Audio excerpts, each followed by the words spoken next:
ফিরে এলাম বিরতির পর। আমরা সরাসরি চলে যাব, আমাদের সঙ্গে রয়েছেন অনুব্রত মণ্ডল। অনুব্রতদা, মৌপিয়া কথা বলছি আপনার সঙ্গে। অনুব্রতদা, প্রায় 3 বছর পর সরাসরি বীরভূমের চেনামাটির নির্বাচন, যে নির্বাচনে কমিশন থেকে শুরু করে মিডিয়া সবার নজর আপনার ওপর থাকতো, আপনি আবারও সেই বীরভূমের নির্বাচনের দিন বীরভূমে ব্যাক। আজকে সারা দিনের ভোট পর্বকে আপনি কিভাবে ব্যাখ্যা করবেন? এবারের ভোট অন্যরকম ভোট মৌপিয়া। এবারের ভোট একটা ছন্দ।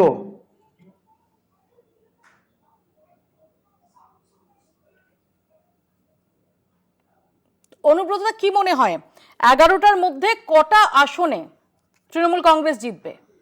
দেখুন, এবার তোমাকে একটা কথা বলে দিই মৌপিয়া, আমার জীবনে এইরকম ধরনের ভোট আমি দেখি না। এই 97%, 98% পোল, এ পোল 240 না হয়ে যায় আমাদের, আপনাদের 240 না হয়ে যায়। হ্যাঁ, কেন এসআর এর জন্য মমতা ব্যানার্জি যা করেছে, মানুষ যে যেখানে ছিল সবাই এসে মমতা ব্যানার্জিকে দুহাত ভরে ভোট দিয়েছে। নির্বাচন কমিশন এবং প্রশাসনের ভূমিকা, কারণ অনুব্রতদা, প্রত্যেক নির্বাচনে আমরা প্রায় গত 1.5 দশক ধরে পরিবর্তন পরবর্তী সময় দেখেছি, আমাদেরও বীরভূমেই থাকতে হতো। নির্বাচন কমিশন তারা যাকে নজরবন্দি করত তার নাম অনুব্রত মণ্ডল। আপনার সঙ্গে সঙ্গে ম্যাজিস্ট্রেট তিনি নজরদারি করতেন, তার সঙ্গে সঙ্গে আমরা মিডিয়ার প্রায় কনভয় করে আমরা সেটা ট্র্যাক করতাম। এরকম একটা প্রেক্ষাপটে দাঁড়িয়ে এবারের যে নির্বাচন, নির্বাচন কমিশনের ভূমিকা এবং প্রশাসনের ভূমিকা আপনি কিভাবে দেখছেন? দেখুন, প্রশাসন এবং নির্বাচন কমিশনার এবারে মানুষকে যা হ্যারেজ করেছে, মানুষকে যা ক্ষতি করেছে, মানুষ তীত বিরক্ত হয়ে গেছে। আর বাংলাকে কি ভাবে ওরা, নির্বাচন কমিশন বাংলাকে দেখতে পারে না। বাঙালিকে বোকা ভাবলে ভুল করবে, তার বদলা বাঙালি দিয়ে।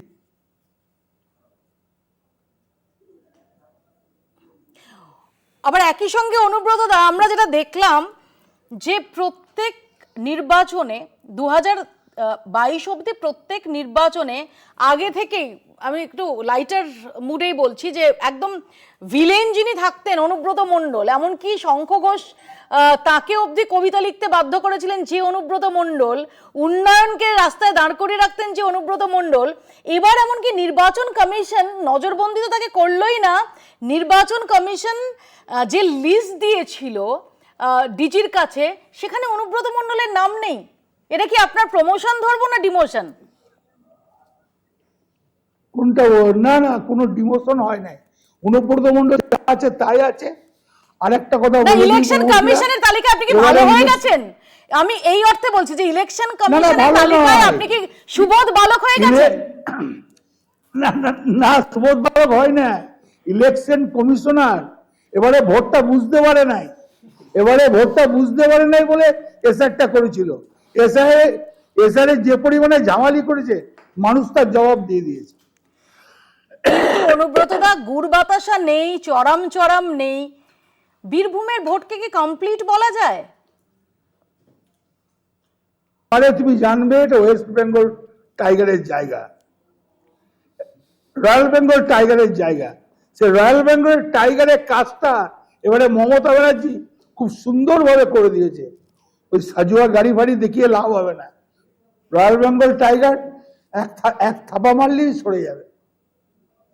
তো সেই রয়্যাল বেঙ্গল টাইগার কি থাবা মেরেছে আজকে? নিশ্চয়ই মমতা ব্যানার্জি আজ মেরেছে। অনুব্রত, আপনি তো এত ডিপ্লোম্যাটিক্যালি উত্তর দিতেন না, আজকে একটু বেশি। এবার কি এটা কি পরিবর্তিত অনুব্রত মণ্ডল? প্রত্যেকটা খুব মাপা উত্তর, খুব ডিপ্লোম্যাটিক উত্তর। না না না না, একবারই না। এবারের ভোটটা আমার দেখে আশ্চর্য হয়েছি। বিজেপি 5 তারিখে মুখ কি করে দেখাবে, যখন বলবে 240 সিট পেয়ে গেল। কোথায় গেল এসআর করে, কি লাভ হলো?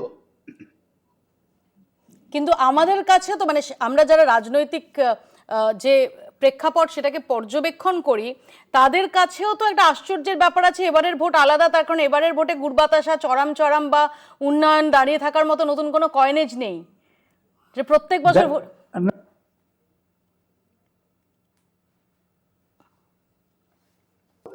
হ্যাঁ, मेरा जवान मेरा शासन है। আরেকবার রিপিট করবেন প্লিজ। এবারে খুব ভয়ঙ্কর খেলা হবে, मेरा जवान मेरा शासन है। আচ্ছা, এবার অনুব্রতদা কিন্তু বীরভূমে তৃণমূল কংগ্রেসের অ্যাকশন, তৃণমূল কংগ্রেসের গোষ্ঠী দ্বন্দ্ব, সেটা বারবার চর্চায় এসেছে। সত্যি কি কেষ্ট দেখো, আমি কাজল গোষ্ঠীদ্বন্দ্ব ফন্দ্ব মানি না। না না না না, আমি তোমাকে একটা কথা বলি, আমি গোষ্ঠীদ্বন্দ্ব নামিয়ে মানি না। আমি কারোর সম্বন্ধে কিছু বলি না। আমি এমএলএও নয়, মন্ত্রীও নয়, এমপিও নয়। দল ভালোবাসি, তো এই কারণে সিপিএম তাড়িয়েছি, নির্ভাবনায় তাড়িয়েছিলাম, আমার কেউ কিছু করতে পারে নাই। আবার তোমাকে বলে দিলাম, বিজেপি এবারই শেষ পশ্চিমবাংলা থেকে। জেলা সভাপতি অনুব্রত মণ্ডল যেরকম ভাবে ঝাঁপিয়েছিলেন, ঝাঁপাতেন নির্বাচনে, এই সময় দাঁড়িয়ে অনুব্রত মণ্ডল, কনভেনার অনুব্রত মণ্ডল, কোর কমিটির আহ্বায়ক অনুব্রত মণ্ডল কি সেইভাবে আজকে ভোটের দিন, আমি বলছি ভোটের দিনে পার্টিকুলারলি একদম কন্ট্রোল রুম থেকে শুরু করে যেভাবে আপনি পুরোটা অ্যাক্টিভ থাকতেন, মনিটর করতেন, আজকে কি পুরোদস্ত সেই ভূমিকাটা পালন করলেন? এবারেও তাই। এবারেও সকাল থেকে এসেছি, আমি এবং মেয়ে একসঙ্গে ভোট দিয়েছি, তারপরে পার্টি অফিসে চলে এসেছি। পার্টি অফিস থেকে এখনো যাইনি, কারণ রুমেলা কার্ডে দিতে হবে। রুমেলা তোমার তো তাহলে আপনি বলছেন যে এই যে ভোট পার্সেন্টেজ, এই ভোট পার্সেন্টেজটা আপনি মনে করছেন আসলে তৃণমূল কংগ্রেসের ফেভারে, আসলে এসআইআর এর বিরোধী।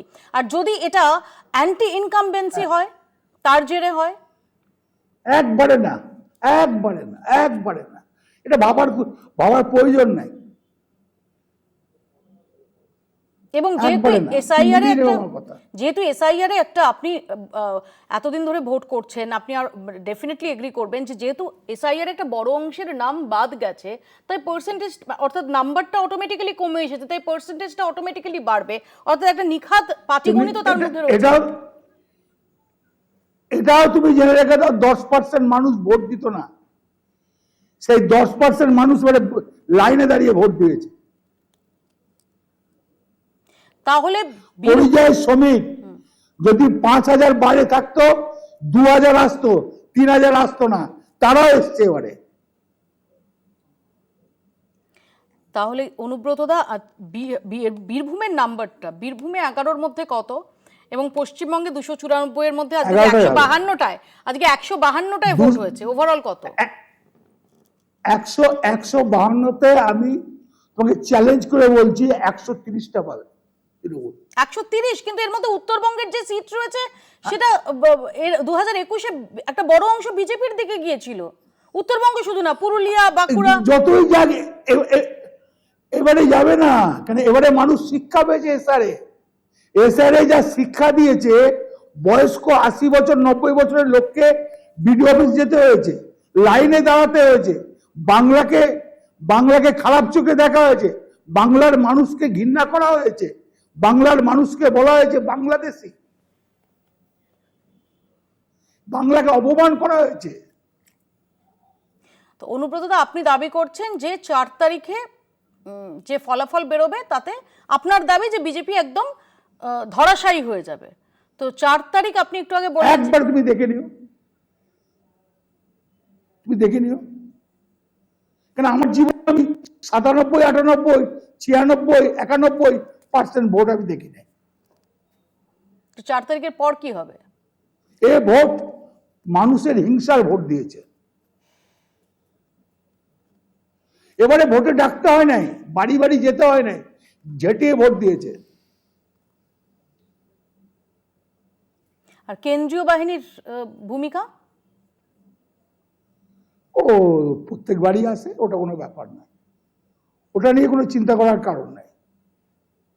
একটা যে শোনা যেত যে কেন্দ্রীয় বাহিনীকে অনুব্রত মণ্ডলের মতো আপ্যায়ন কেউ করতে পারে না, এতটাই আপ্যায়ন করে থাকতেন অনুব্রত মণ্ডল যে যেদিকে গন্ডগোল হচ্ছে কেন্দ্রীয় বাহিনী থেকে তার উল্টো দিকে চলে যেত। এবারও কি সেরকম আপ্যায়নের ব্যবস্থা ছিল বা ব্যবস্থা করতে পেরেছেন?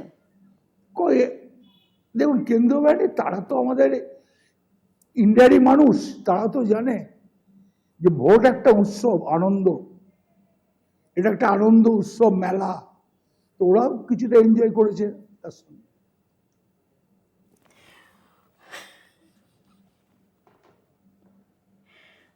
অনুব্রত দা, অনেক ধন্যবাদ আমাদের সময় দেওয়ার জন্য, এবং এই যে শেষ উত্তরটা দেওয়ার পর আপনার গোফের আড়ালের যে বাঁকা হাসিটা, সেটা কিন্তু আমাদের অন্তত নজর এড়ায়নি। না জানি আমি মৌপিয়া, তুমি, আমি জানি তুমি কি বল